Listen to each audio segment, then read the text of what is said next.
Halo semuanya, Assalamualaikum, salam sejahtera untuk kita semuanya. Terima kasih ya udah klik video ini. Kita sharing-sharing lagi dan pada kesempatan video kali ini kita akan membahas teknis sidang tuntutan atau gugatan hak asuh anak di pengadilan agama. Ada yang bertanya, Bang, kalau tuntutan hak asuh anak atau gugatan hak asuh anak terhadap anak yang sudah berusia 12 tahun ke atas, itu si anak apakah dibawa ke persidangan atau seperti apa Bang teknisnya? Kita akan langsung jawab dan ini sesuai dengan pengalaman kami menangani perkara tuntutan hak asuh anak di pengadilan agama.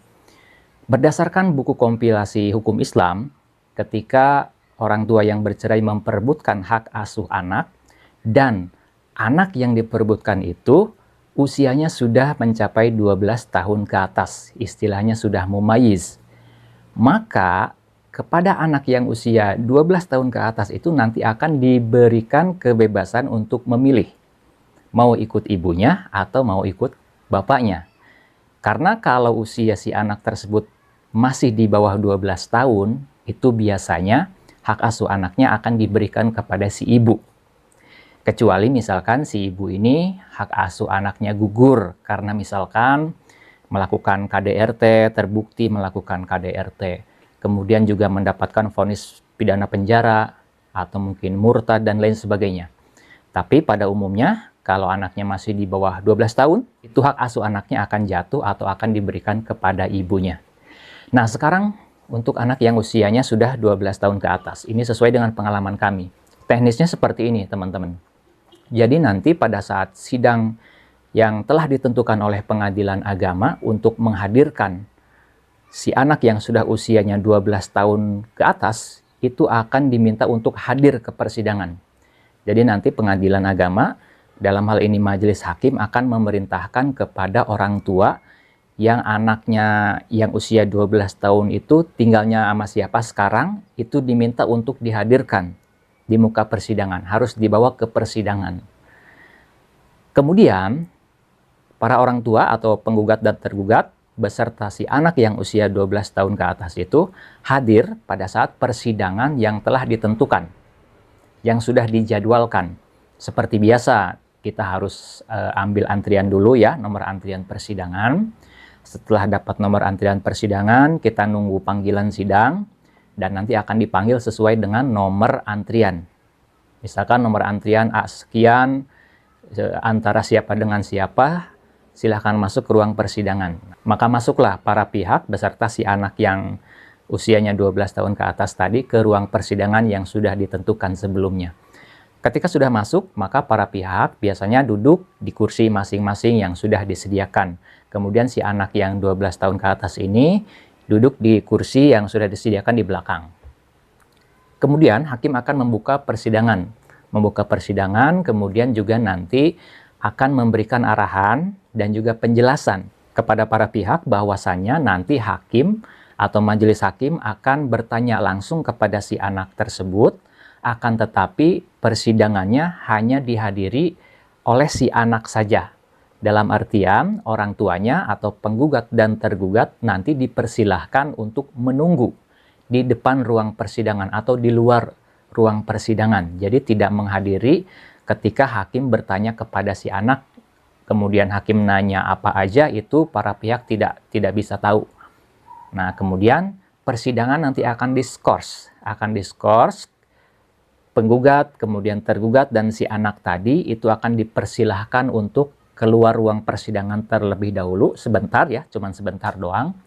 Tujuannya nanti hakim akan berganti toga ya, akan melepas toga terlebih dahulu.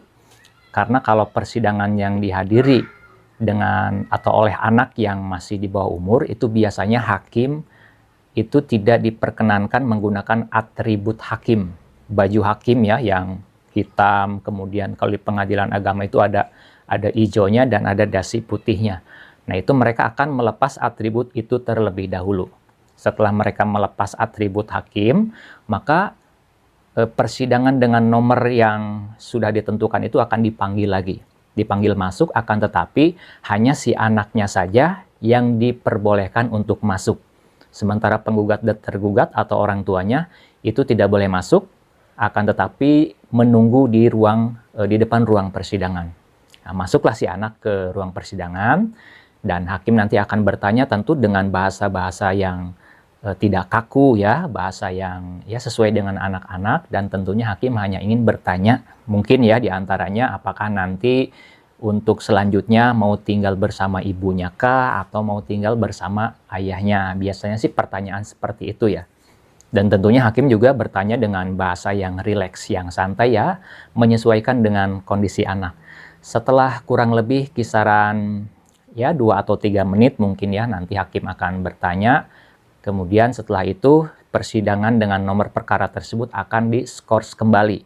Akan diskors kembali, ditunda sebentar. Itu tandanya si anak sudah selesai diminta atau ditanya-tanya oleh majelis hakim. Kemudian keluar dari ruang persidangan si anak tersebut. Setelah si anak tersebut keluar dari ruang persidangan, biasanya hakim akan memakai kembali atribut persidangan, ya, memakai toga hakim kembali. Setelah itu, persidangan dengan nomor perkara tersebut akan dipanggil lagi untuk masuk ke ruang persidangan.